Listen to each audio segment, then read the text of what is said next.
সত্যি এমনটা আজকে আমাদের মানে বুঝতে পারলাম যে মা না চাইলে যাওয়া যায় না। আমরা ভেবেছিলাম যে ত্রিপুরেশ্বরী মাতাবাড়ি যাব, কিন্তু হয়ে ওঠেনি। তারপর প্ল্যান পাল্টে আমরা চলে গেছিলাম নীরমহল।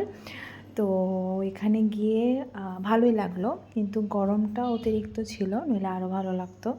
যাই হোক, তো আমরা বুটে উঠে পড়েছিলাম, গেলাম।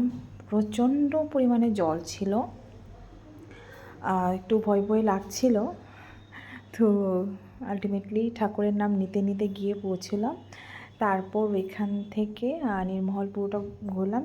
আসলে আমরা ঘোরার থেকে বেশি একটা জায়গাতেই বসেছিলাম, কারণ এত পরিমাণে বাতাস বইছিল যে ওইখান থেকে ওঠার মানে উঠতে ইচ্ছেই করছিল না। যাই হোক, তো কিন্তু বাচ্চারা তো খুব আনন্দ পেল। দুইজন মানে খুব দৌড়াদৌড়ি। যাই হোক, ওদের ভালো লেগেছে, এটাই সবচেয়ে বড়। তো এখানে ভিজিটার্স রুম দেখলাম, বেডরুম, কোথায় কোথায় কী হতো সব কিছুই। মানে আমি গিয়েছিলাম যদিও, কিন্তু তখন ওই রকমটা ঠিক হয়ে ওঠেনি। তো এবার মোটামুটি দেখলাম। যাই হোক, ভালো লাগলো। আপনারাও যারা যারা যাননি অবশ্যই যাবেন। তো এই ছিল আমাদের সারাদিন। তারপর এখান থেকে বেরিয়ে আস্তে আস্তে খাওয়া দাওয়া করে তারপর আমরা আবার বাড়ির উদ্দেশ্যে রওনা হলাম। এই হলো আমাদের সানডে।